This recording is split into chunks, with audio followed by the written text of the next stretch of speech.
Hey Drain Gang, what's up? It's a Culture Detective here investigating your favorite albums, and today I'm going to do an album review on the latest Bladee album, The Fool. The Fool. So, Bladee is a Swedish euphoric cloud rapper, and he is also the leader, the headman of the Drain Gang, and this is his latest album, The Fool.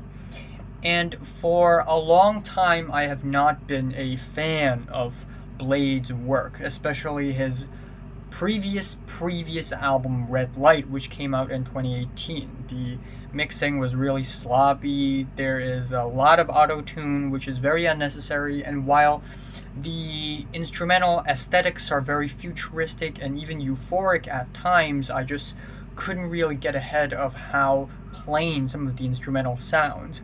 However, The Fool here is a huge improvement on all fronts, but mainly because this album is way more accessible than any other Blade's work, in my opinion, and also the fact that because it is more accessible, it is easier for one like me to understand the appeal of such futuristic euphoric production and such laid-back vocal layerings and light trap beats. But essentially what I get out of this album, that is The Fool, is that this is a pretty easygoing, laid-back album, cloud trap, kind of euphoric, kind of psychedelic. Almost sounds like something that Playboi Carti was going for in his latest album, but not doing as well because, you know. But anyways, let's talk about The Fool.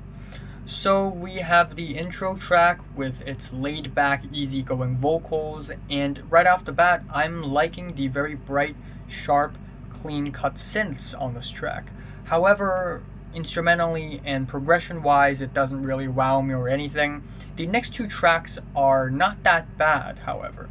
We have Let's Ride, which is a very euphoric and psychedelic banger. It has a light trap beat with somewhat robust and sort of tippity, trickety production. We have reverby, echoey synths, and we have lyrics, which is actually in my opinion, one of the strongest selling points in the album for some reason. And on this track, essentially Bladee talks about living free, and he also talks a little bit about religion, which is very interesting in my opinion.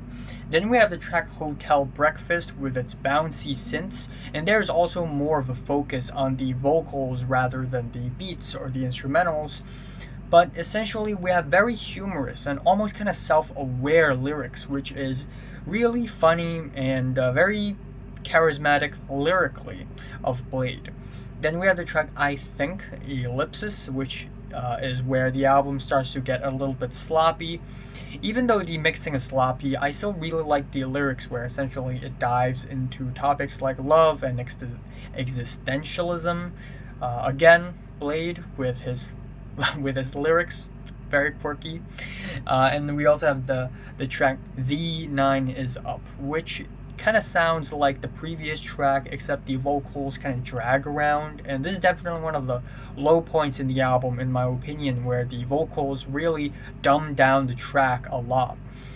And then we have the track Desiree or Desiree, where the vocals are still really weak. But what I like about this track is the very soft and gentle synths. They sound really appealing, they sound really futuristic, and I kind of like it.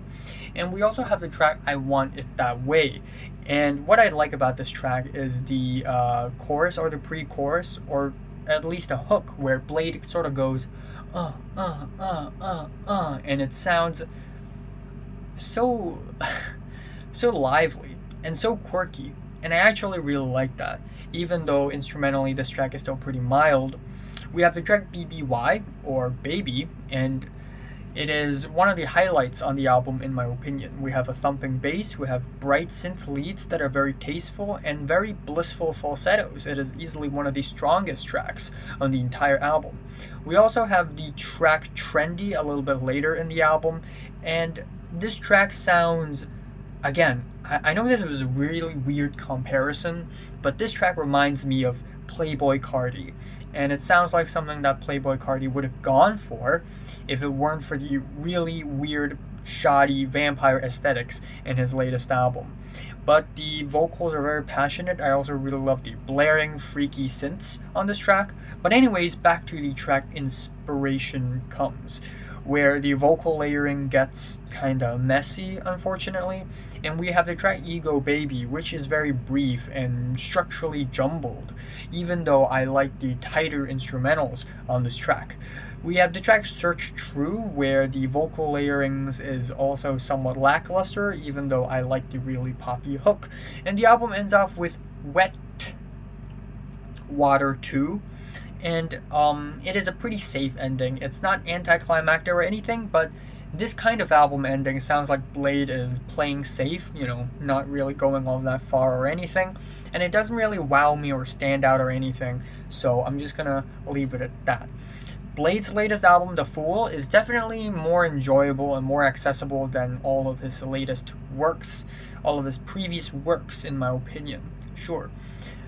But that being said, I would still love to see Bladee develop his sound and style a little bit more, and be a little bit more out there, be a little bit more experimental. Maybe something really interesting would have come up.